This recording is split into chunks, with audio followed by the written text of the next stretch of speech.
So here is something I wrestled with. I felt this was more important. I wanted to do a video on Martin Luther King being a communist and how Vincent helped me to realize that, which took away, I guess, the last of my childhood heroes. But I can admit when I'm wrong, you know.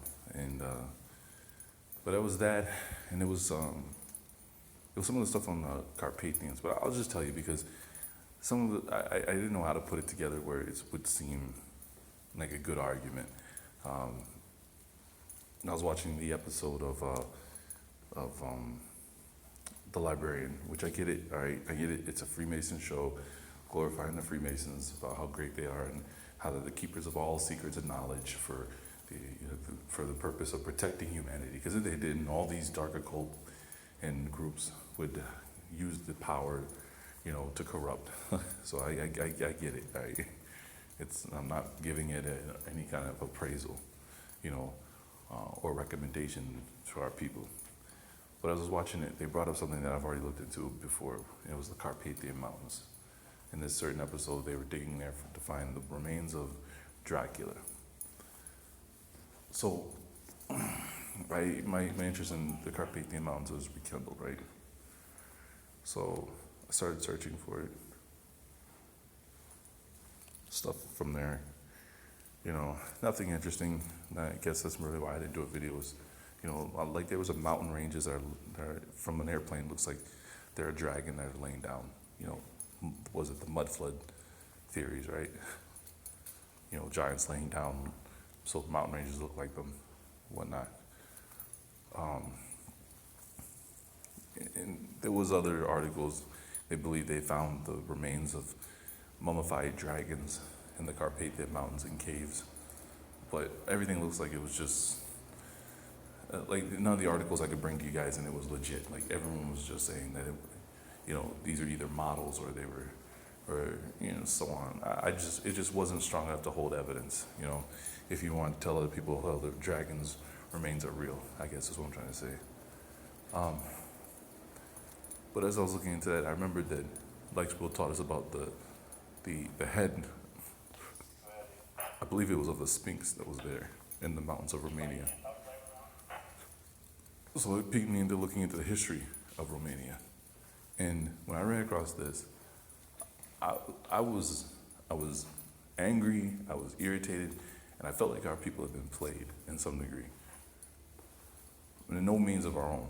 But listen to this and tell me if this is not what they said they did to us and what they put us through.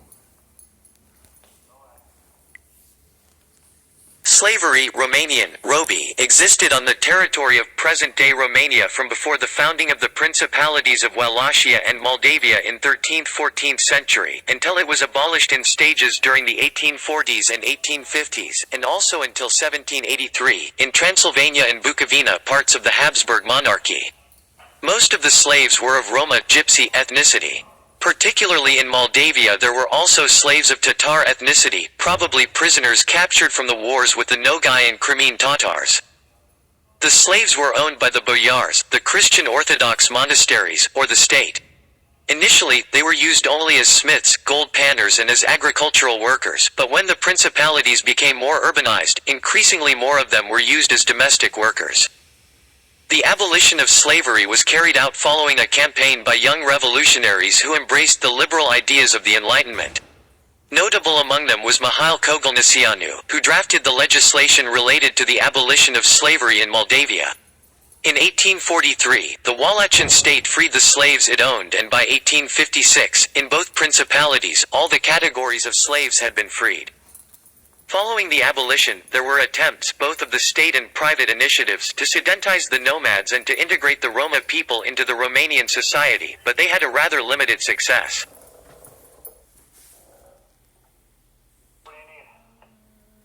Topic: Origins. The exact origins of slavery in the Danubian principalities are not known. Historian Nicolae Iorga associated the Roma people's arrival with the 1241 Mongol invasion of Europe and considered their slavery as a vestige of that era, the Romanians taking the Roma from the Mongols as slaves and preserving their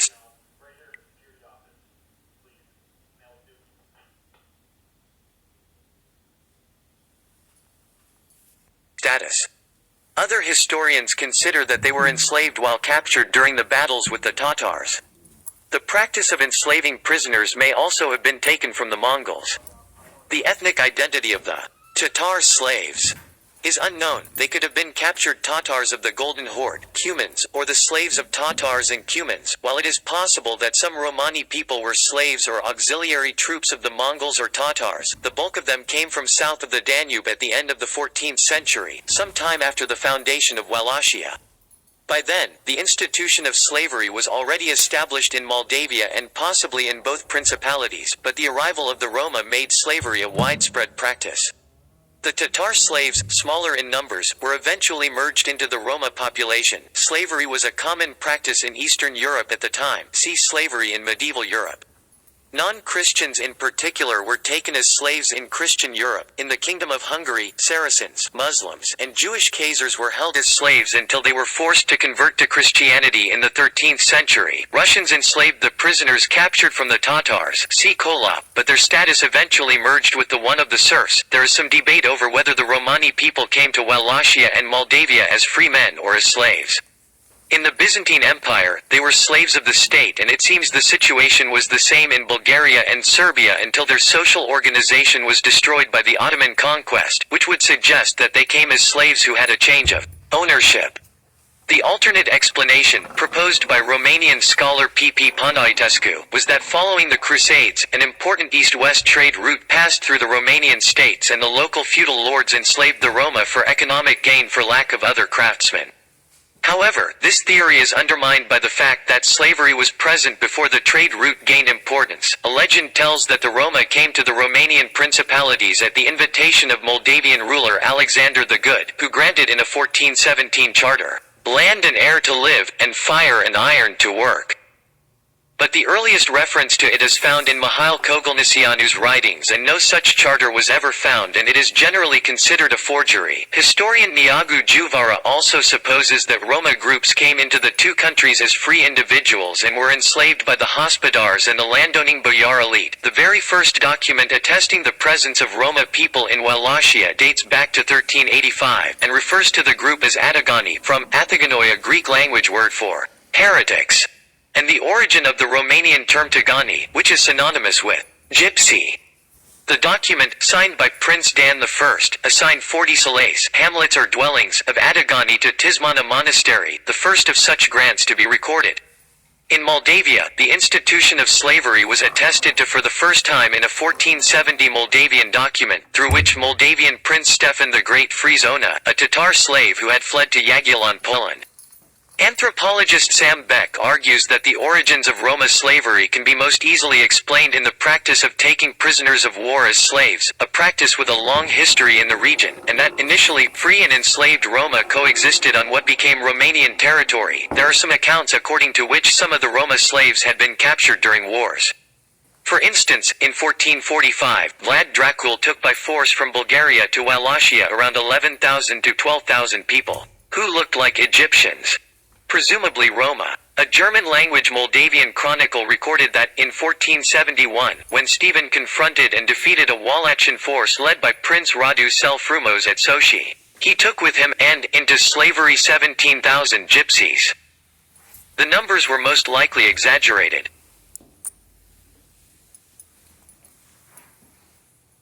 Topic: Condition of the slaves.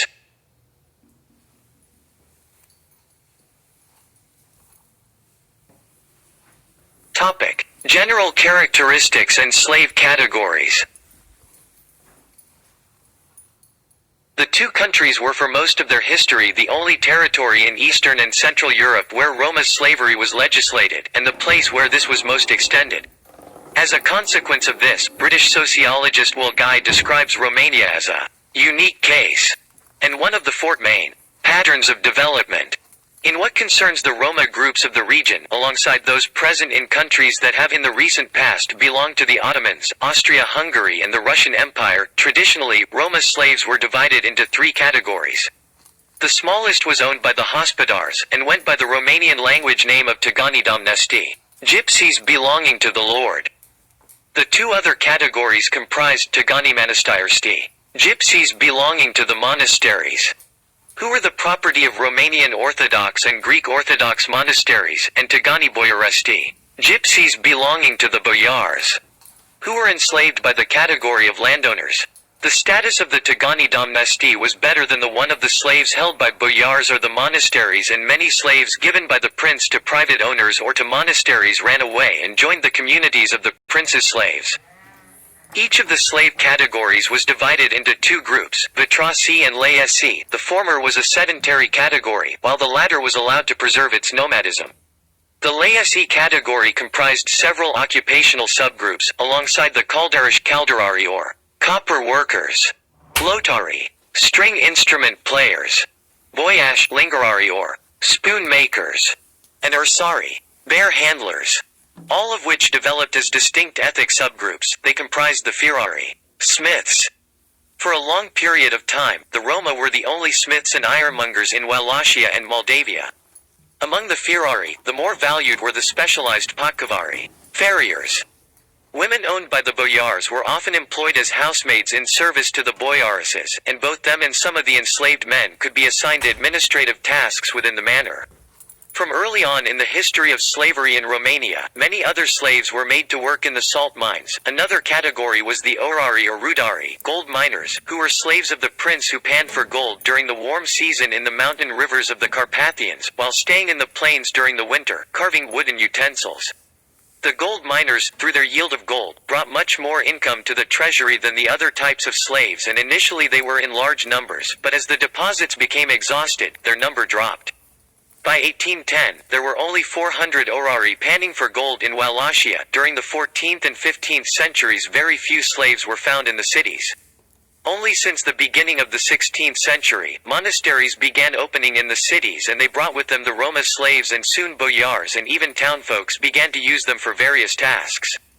The Salace of Roma slaves were settled in the outskirts, in the area known as Tigani, and soon, almost all cities had such a district, with the largest being in the largest cities, including Targoviste, Ramnik or Bucharest. Medieval society allowed a certain degree of social mobility, as attested by the career of Stefan Razvan, a Wallachian Roma slave who was able to rise to the rank of boyar, was sent on official duty to the Ottoman Empire, and, after allying himself with the Poles and Cossack groups, became Moldavian prince, April-August 1595. In addition to holding an enslaved population of native Roma, the countries were, for a brief interval during the early 18th century, a transit route through which the Ottoman slave merchants joined the African trade with markets within the Tsardom of Russia. It was probably through this route that Abram Petrovich Ganibal, the African great-grandfather of poet Alexander Pushkin, was transported into Russia.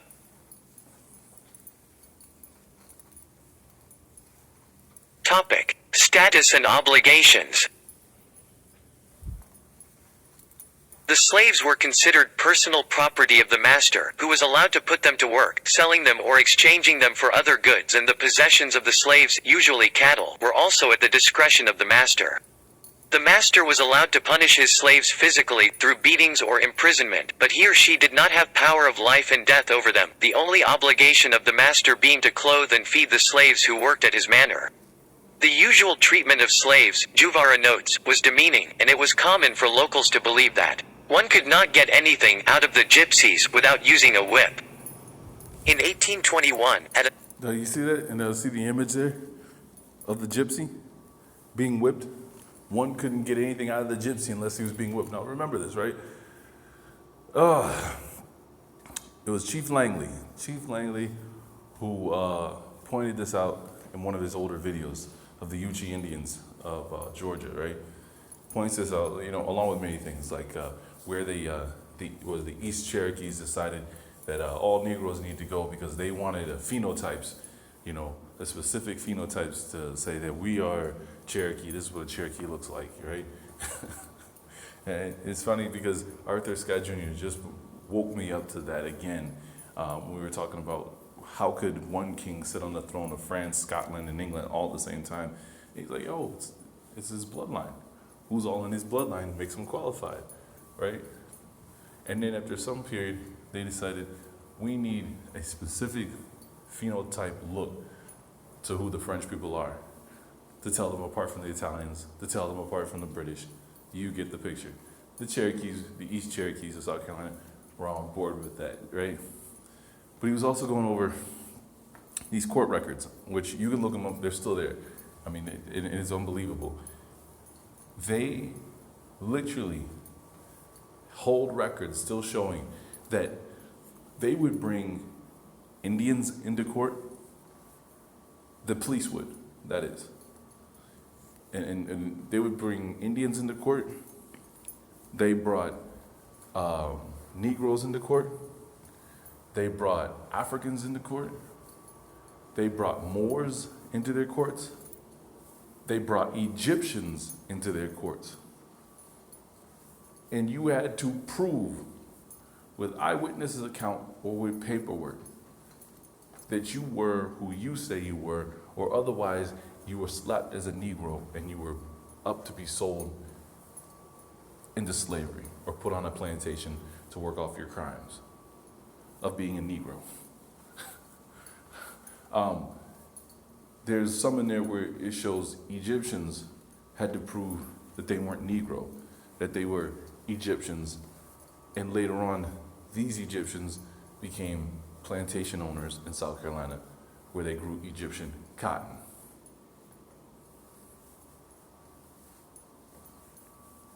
Now, I think that's interesting.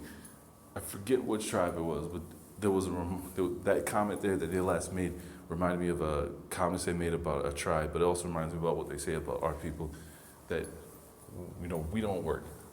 But wait a minute. My thing is, it seems like they're the ones that they don't want to work, or otherwise they wouldn't need this insatiable appetite to have slaves. If you're such these hard workers, you know, and the slave you have doesn't work, wouldn't you just do the job yourself? Isn't that the quote? You want something right, do it yourself. So who is the one that really doesn't want to work? A time when boyars in Moldavia fled their country to escape the Eaterist expedition, Austrian authorities in Bukovina were alarmed to note that the newly settled refugees made a habit of beating their slaves in public on the streets of Czernowitz, and consequently issued an order specifically banning such practices.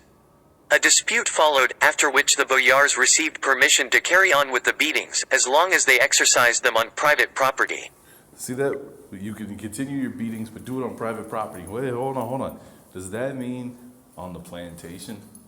Do it there, just don't do it in public where we often see this disgusting, hateful, heinous act. The social prestige of a slave master was often proportional to the number and kinds of skilled slaves in his possession, outstanding cooks and embroiderers being used to symbolically demonstrate the high status of the boyar families. Good musicians, embroiderers, or cooks were... Now that reminds me of was it a book, the Mystery of the Mexican Pyramid, which Alex will turn this all, onto the importance of that book. The Mystery of the Mexican Pyramid, right? Where they talked about what happened to the Aztecs, right? After the Spanish came in, wrote laws, don't sell to them, don't buy from them, don't have anything to do with them. Don't let them go to school with you, don't let them go to any functions, burn their books, you name it, do it. Make them exiled on their own land. So is it what? Then the Aztecs went back to their homeland up in the north, where Ulysses S. Grant captured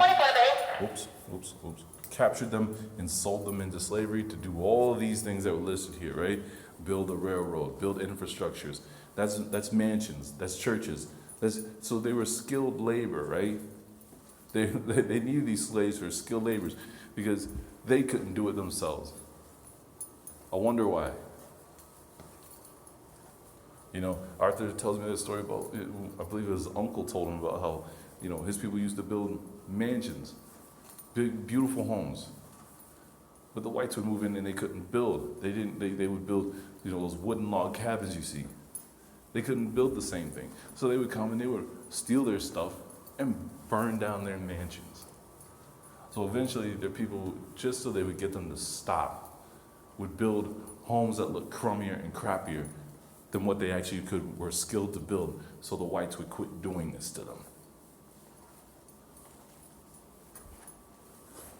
prized and fetched higher prices. For instance, in the first half of the 18th century, a regular slave was valued at around 20 to 30 lei, a cook would be 40 lei. However, Juvara, who bases his argument on a number of contemporary sources, also notes that the slaves were exceptionally cheap by any standard. In 1832, a contract involving the dowry of a boyaris shows that 30 Roma slaves were exchanged for one carriage, while the British diplomat William Wilkinson noted that the slave trade was a semi-clandestine matter, and that Vitrasi slaves could fetch the modest sum of 500 or 600 piastres.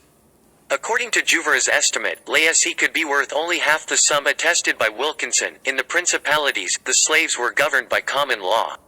By the 17th century, the earliest written laws to mention slavery appeared. The Wallachian Pravila de la Govera 1640 and Indreptaria Legi 1652 and the Moldavian Carte Romaneasca de Invitatura 1646, which, among other things, regulated slavery, were based on the Byzantine law on slavery and on the common law then in use. However, customary law obisial Pamanchului was almost always used in practice. If a slave owned property, one would have to pay the same taxes as the free man. Usually, there was no tax on privately owned slaves, excepting for a short period in Moldavia, between 1711 and 1714. Vanariote Prince Nicholas Mavrocordatos introduced the Tiganet, gypsy tax, a tax of 2 galbeni, standard gold coins, on each slave owned. It was not unusual for both boyars and monasteries to register their serfs as gypsies, so that they would not pay the taxes that were imposed on the serfs. The domnesti slaves, some of whom were itinerant artisans, would have to pay a yearly tax named dojdi. Similarly, boyar-owned laicesi were required to gather at their master's household once a year, usually on the autumn feast of St. Demetrius, presently coinciding with the October 26th celebrations in the Orthodox calendar.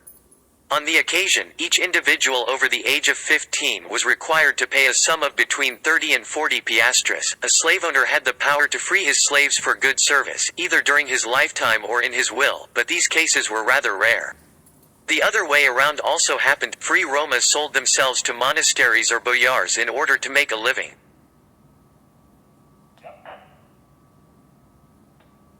Topic: Legal disputes and disruption of the traditional lifestyles. Initially, and down to the 15th century, Roma and Tatar slaves were all grouped into self-administrating selace, Old Church Slavonic, seld selyad, which were variously described by historians as being an extended family, a household or even a community. Their leaders, themselves slaves, were known as sineji, juzi or vedamani, and, in addition to sorting legal disputes, collected taxes and organized labor for the owners. With time, disputes between two Roma slaves were usually dealt by the community leaders, who became known as bulabasi. Occasionally, the larger slave... doesn't that sound like some type of pastor or minister, right? Some overseer that looks like you at the time? Communities elected themselves a basbulabasa, who was superior to the bulabasi and charged with solving the more divisive or complicated conflicts within the respective group. The system went unregulated, often leading to violent conflicts between slaves, which, in one such case attested for the 19th century, led to boyar intervention and the foot-whipping of those deemed guilty of insubordination. The disputes with non-slaves and the manslaughter cases were dealt by the state judiciary system. Slaves were not allowed to defend themselves or bear witness in front of a court, but they were also not... Hey, you recognize that, right? From How to Kill a Mockingbird, right? You got to sit there while they accuse you of every wrong they could possibly think of, and you can't say a word. They can beat you, put their hands on you, but you don't defend yourself. You just take it. The moment you do, get the rope. Responsible to damage done to free men, the owner being accountable for any such damages, the compensation being sometimes the renunciation of the ownership of the slave to the other party. A slave who killed another slave was sentenced to death, but they could also be given to the owner of the dead slave. A freeman killing a slave was also liable for death penalty, and a boyar was not allowed to kill his own slaves, but no such sentencing is attested. It is, however, believed that such killings did occur in significant numbers. The Orthodox Church, itself a major slaveholder, did not contest the institution of slavery, although... Orthodox Church, right? The other Catholic Church, I believe it was in Russia, was the other major slaveholder.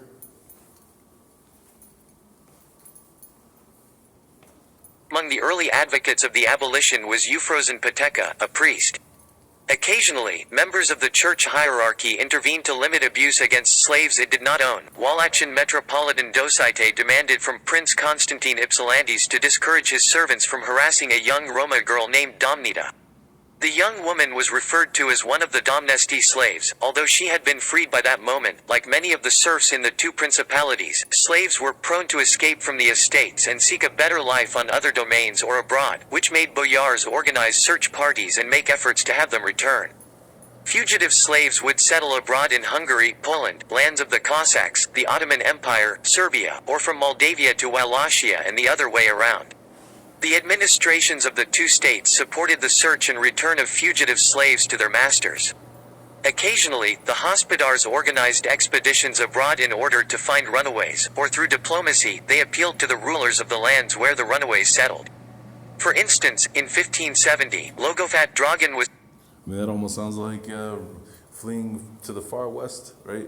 To Kansas, the Free Territory, to Florida, territories of Spain, right?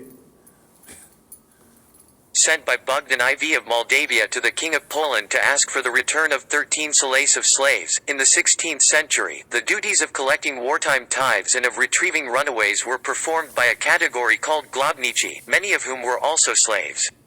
Beginning in the Almost reminds you of the Buffalo Soldier, right? Go get your own kind. Kill them or bring them back alive. Don't matter.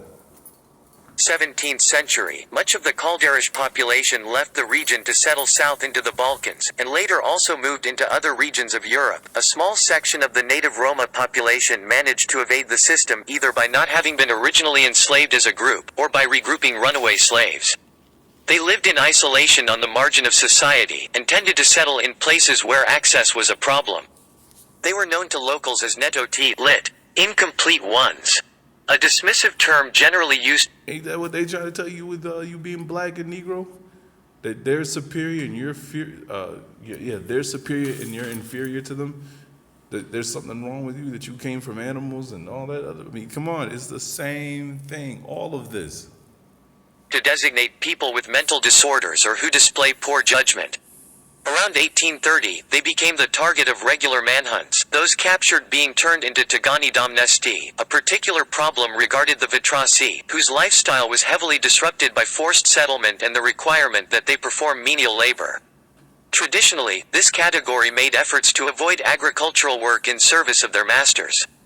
Juvara argues that this was because their economic patterns were at a hunter-gatherer stage. Christine Reinhard, an early 19th century intellectual and wife of French diplomat Charles Frederick Reinhard, recorded that, in 1806, a member of the Moldavian Sturza family employed a group of Vitrasi at his factory. The project was reputedly abandoned after Sturza realized he was inflicting intense suffering on his employees. Roma artisans were occasionally allowed to practice their trade outside the boyar household. Now pause there. See that? Look at that. Look at that. If they're saying that, oh, these people weren't capable, right, in the mental capacity to be able to learn these craft skills to perform, mining and things of that nature. So they had to abandon these certain aspects of how they wanted their slaves to perform labor, right? But you're telling us that somehow, some way, the inferior Negro that was brought here from Africa, he was so inferior, but he could still somehow figure out how to work mines. I mean, you think about it, right? Who worked all the silver and gold mines out there in Texas, in Colorado, in Arizona? Who was digging for the gold and silver there for the Spaniards? I mean, we know what they did on the islands of Cuba and Haiti. You're telling us that they were so ignorant, but at the same time, you somehow trained them to build mansions for you, but they didn't get to live in the South and in the northern seaboard of the United States. I mean, you can't have it both ways. You can't leave this stuff behind here telling you that, someone of a hunter-gatherer skill set could not learn to be a skilled craftsman, but yet you tell us that's what you basically turned us into while we were still supposed to be the dumbest people on earth. In exchange for their own revenue. This This was the case of Lotari, who were routinely present at fairs and in public houses as independent tariffs. Slaves could own a number of bovines, but part of their other forms of revenue was collected by the master. In parallel, the laicci are believed to have often resorted to stealing the property of peasants. According to Juvara, Roma housemaids were often spared hard work, especially in cases where the number of slaves per household ensured a fairer division of labor.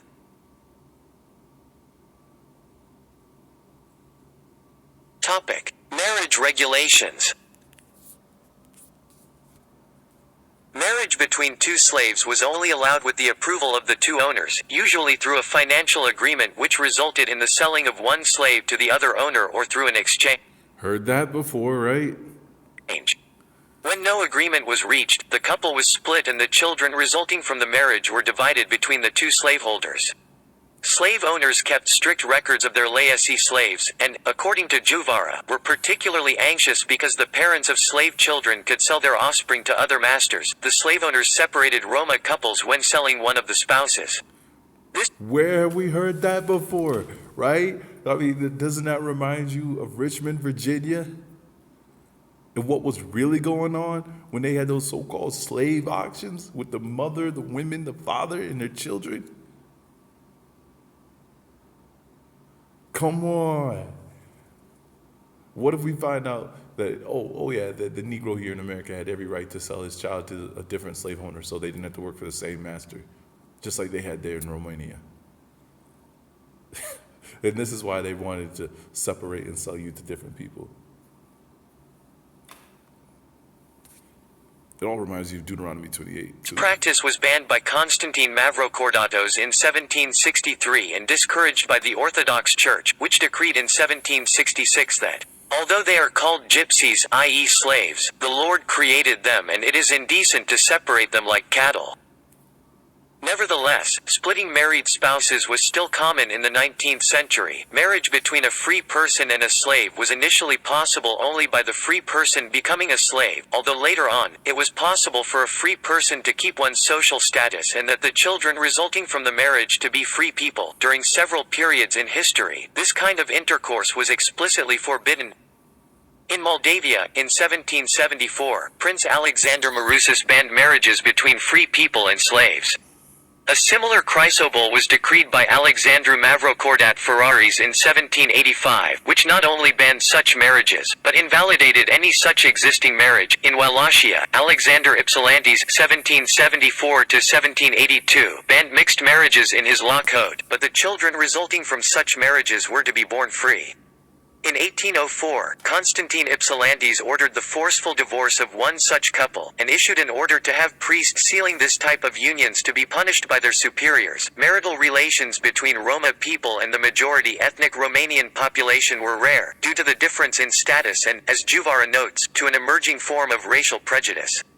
Nevertheless, extramarital relationships I'm telling you, that is step by step what they did over here. I don't care what you say. That is step by step exactly what they did right here, and especially coming out as laws from Virginia. Between male slave owners and female slaves, as well as the rape of Roma women by their owners, were widespread, and the illegitimate children were themselves kept as slaves on the estate.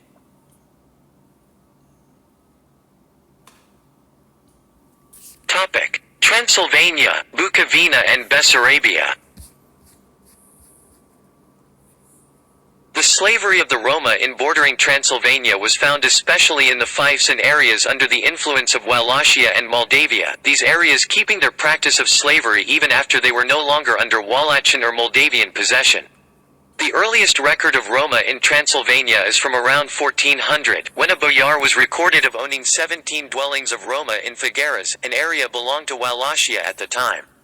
The social organization of Figueras was the same as in Wallachia, the Roma slaves being the slaves of boyars, the institution of slavery being kept in the Voivodate of Transylvania within the Kingdom of Hungary and in the autonomous Principality of Transylvania, being only abolished with the beginning of the Habsburg domination in the 18th century. For instance, in 1556, Hungarian Queen Isabella Jagiello confirmed the possessions of some Risia boyars, which included Roma slaves. The deed was also confirmed in 1689 by Prince Michael I of Pafi. The estates belonging to the Bran Castle also held a large number of slaves, around 1500 at the beginning of the 16th century, the right of being a slaveholder being probably inherited from the time that the castle was owned by Wallachia. Areas under the influence of Moldavia also held slaves. For instance, it is known that Moldavian Prince Petru Rares bought a family of Roma from the mayor of Bistrita and that other boyars also bought slaves from Transylvania. However, only a minority of the Transylvanian Roma were slaves, most of them being royal serfs, under the direct authority of the king, being only required to pay certain taxes and perform some services for the state, some groups of Roma being given the permission to travel freely throughout the country. In 1775, Bukovina, the scene of the 1821 incidents, was annexed from Moldavia by the Habsburgs, and inherited the practice of slavery, especially since the many monasteries in the region held a large number of Roma slaves. The number of Roma living in Bukovina was estimated in 1775 at 800 families, or 4.6% of the population. Joseph II, Holy Roman Emperor, issued an order abolishing slavery on June 19, 1783, in Czernowitz, similar to other orders given throughout the empire against slavery. See Josephinism. The order met the opposition of the large slaveholders, the Romanian Orthodox monasteries and the boyars. The boyars loudly pleaded their case to the authorities of Bukovina and Galicia, arguing that the banning of slavery was a transgression against the autonomy and traditions of the province, that bondage is the appropriate state for the Roma and that it was for their own good. It took a few more years until the order was fully implemented, but toward the end of the 1780s, the slaves officially joined the ranks of the landless peasantry. Many of the new peasants, as they were called in some documents, remained to work for the estates for which they were slaves, the liberation bringing Yeah, see that? Look at that, right? Isn't that what they say about us, right? They say, oh, well, at some point, after slavery was abolished because you had nothing, was it the Bureau of Freemen Act, that because you had nothing, you just stayed on with your slave owner, so because you had a better life there. And that's the only life you know. Immediate change in their life after the eastern half of Moldavia, known as Bessarabia, was annexed by the Russian Empire in 1812 and late. And that's something else we should look at. We should look at and see who this Joseph II was and his abolishment on slavery. And if it happens around the same time the so-called abolishment on slavery took place here in the Americas. And if any important person, a president or someone wrote him. Set up as a Bessarabia governorate, the slave status for the Roma was kept. Slavery was legislated in the Establishment of the Organization of the Province of Bessarabia Act of 1818, by which the Roma were a social category divided into state slaves and private slaves, which belonged to boyars, clergy or traders. The empire's authority... Isn't that crazy? Because isn't that what's going on right now, right? Via the birth certificate, right? You're a slave to the state, and you're a slave to the, Federal Reserve, private banking, and one of the federal banks, right? Throughout the 12th year. So you're a slave to the private side and the public, to the public side and the private side. And you're traded with traders on the stock market. Tried to sedentize the nomadic state slaves by turning them into serfs of the state. 2 villages were created in southern Bessarabia, Kher and Faraonovcha, now both in Ukraine, by settling 752 Roma families. However, things did not go as expected. The state of the villages sank to deplorable levels, and their inhabitants refused to pay any taxes. Is that a project that they're talking about? Did they put together 2 projects and tell the people to live there? And they, even though you're free, you can't live anywhere else in the state. And the lifestyle there sunk to a low level because you didn't reinforce them with any kind of financial support to help build them up and keep them in a happy place if you wanted them to stay in that zone, that large plantation. According to the 1858 census, in Bessarabia there were 11,074 Roma slaves, of which 5,615 belonged to the state and 5,459 to the boyars. Slavery, together with serfdom, was only abolished by the Emancipation Laws of 1861. As a consequence, the slaves became peasants, continuing to work for their former masters or joining the nomadic Roma craftsmen and musicians.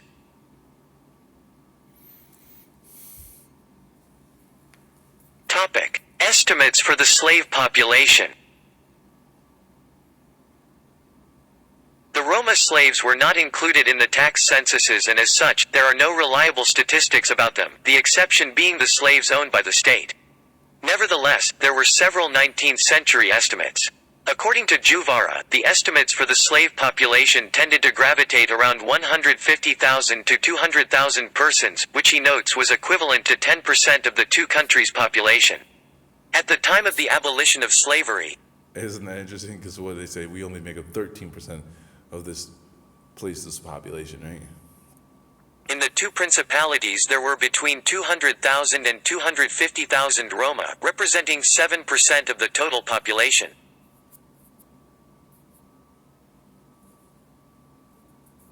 Topic: Emergence of the abolitionist movement.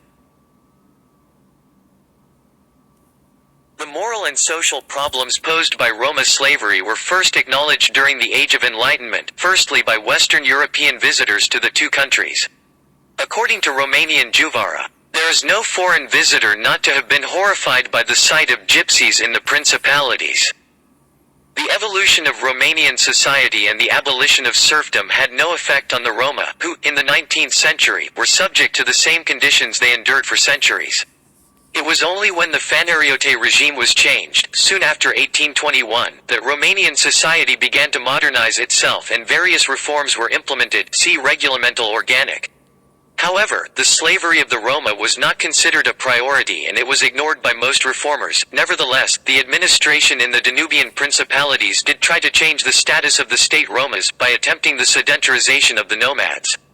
Two annexes to Regulamentul Organic were drafted. Regulation for improving the condition of state gypsies in Wallachia in April 1831, and Regulation for the settlement of gypsies in Moldavia. The regulations attempted to sedentarize the Romas and train them till the land, encouraging them to settle on private estates. By the late 1830s, liberal and radical boyars, many of whom studied in Western Europe, particularly in Paris, had taken the first steps toward the anti-slavery goal.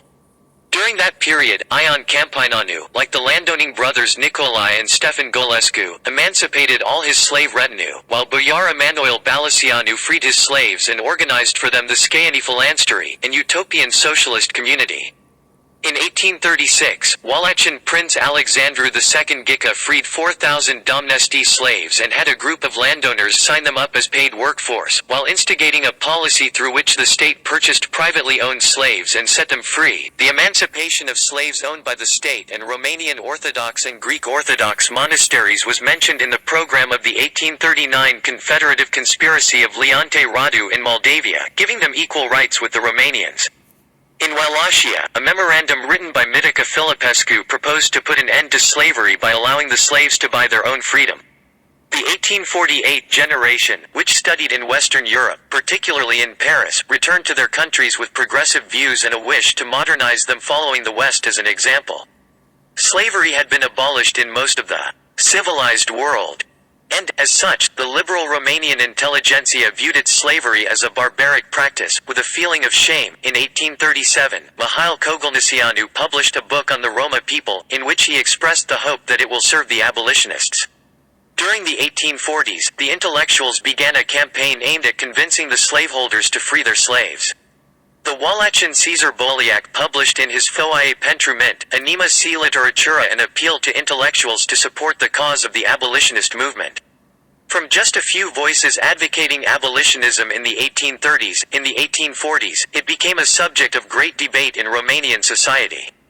The political power was in the hand of the conservative boyars, who were also owners of large numbers of slaves and as such disagreed to any reforms that might affect them.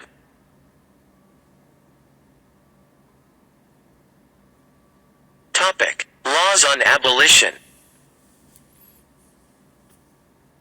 The earliest first law which freed a category of slaves was in March 1843 in Wallachia, which transferred the control of the state slaves owned by the prison authority to the local authorities, leading to their sedentarizing and becoming peasants.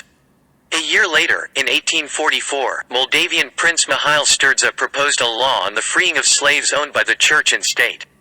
In 1847, in Wallachia, a law of Prince Gheorghe Bibescu adopted by the Divan freed the slaves owned by the church and the rest of the slaves owned by the state institutions. During the Wallachian Revolution of 1848, the agenda of the short-lived provisional government included the emancipation of the Roma as one of the main social demands. The government decreed the complete emancipation of the Roma by compensating the owners, and it made a commission, made out of 3 members, Boliak, Ioasaf Nagavanu, and Petrash Panaru, which was intended to implement the decree. Some boyars freed their slaves without asking for compensation, while others strongly fought against the idea of abolition. Nevertheless, after the revolution was quelled by Ottoman and Imperial Russian troops, the slaves returned to their previous status. By the 1850s, after its tenets were intensely popularized, the movement gained support from almost the whole of Romanian society, the issues of contention being the exact date of Roma freedom, and whether their owners would receive any form of compensation, a measure which the abolitionists considered immoral. In Moldavia, in December 1855, following a proposal by Prince Grigor Alexandru Ghica, a bill drafted by Mihail Cogălnicianu and Petra Mavroeni was adopted by the Divan. The law emancipated all slaves to the status of taxpayers, that is, citizens. The measure was brought about by a personal tragedy. Ghica and the public opinion at large were scandalized when Dinka, the slave and illegitimate child of a Cantacuzino boyar, was not allowed to marry his French mistress and go free, which had led him to murder his lover and kill himself. The owners would receive a compensation of 8 galbeni for lingarari and vitrasi and 4 galbeni for laesi, the money being provided by the taxes paid by previously freed slaves. In Wallachia, only 2 months later, in February 1856, a similar law was adopted by the National Assembly, paying a compensation of 10 galbeni for each slave, in stages over a number of years. The freed slaves had to settle to a town or village and stay there for at least 2 censuses, and they would pay their taxes to the compensation fund.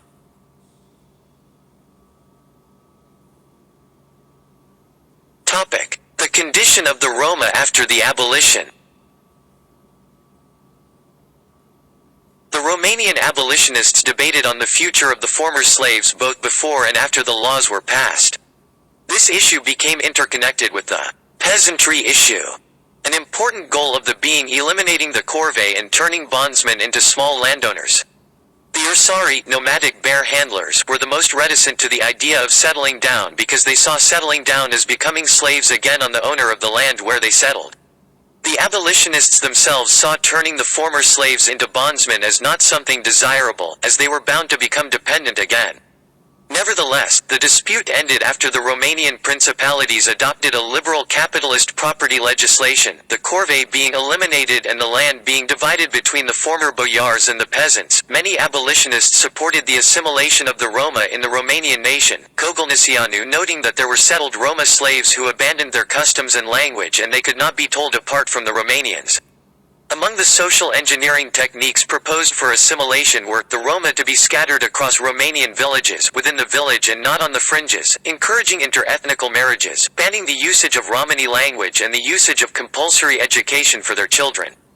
After the emancipation, the state institutions initially avoided the usage of the word Tigan, gypsy, when needed, such as in the case of tax privileges, the official term being emancipate. Despite the goodwill of many abolitionists, the social integration of the former slaves was carried out only for a part of them, many of the Roma remaining outside the social organization of the Wallachian, Moldavian and later, Romanian society. The social integration policies were generally left to be implemented by the local authorities. In some parts of the country, the nomadic Roma were settled in villages under the supervision of the local police, but across the country, Roma nomadism was not eliminated.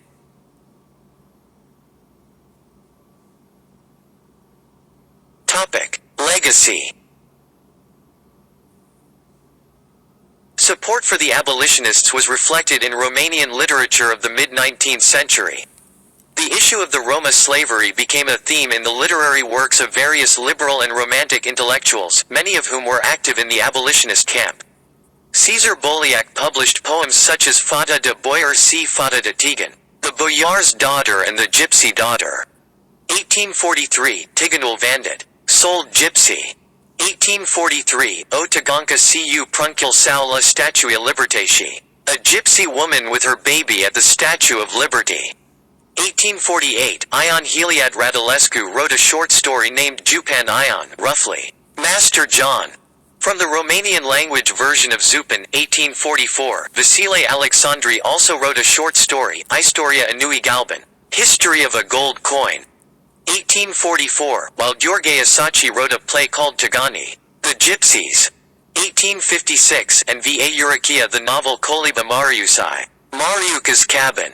1855. A generation later, the fate of Stefan Razvan was the inspiration for Razvan C. Vidra, Razvan and Vidra. 1867, a play by Bogdan Petricesu Hazdeu. The topic of Roma slavery was taken up again by the arts in the early 21st century, being a subject explored by Radu Jude's 2015 film Aferum, set in early 19th century Wallachia. The impact of slavery on Romanian society became a theme of historiographic interest in the decades after the Romanian Revolution of 1989. In 2007, Prime Minister Călin Popescu-Tăriceanu approved the creation of Comisia pentru Studiare Robiei Romilor, Commission for the Study of Roma Slavery, which will present its findings in a report and will make recommendations for the Romanian education system and on promoting the history and culture of the Roma. The commission, presided upon by Neagu Juvara, will also recommend the creation of a Museum of the Roma, a research center, a Roma Slavery Commemoration Day and the building of a memorial dedicated to Roma slavery. Notes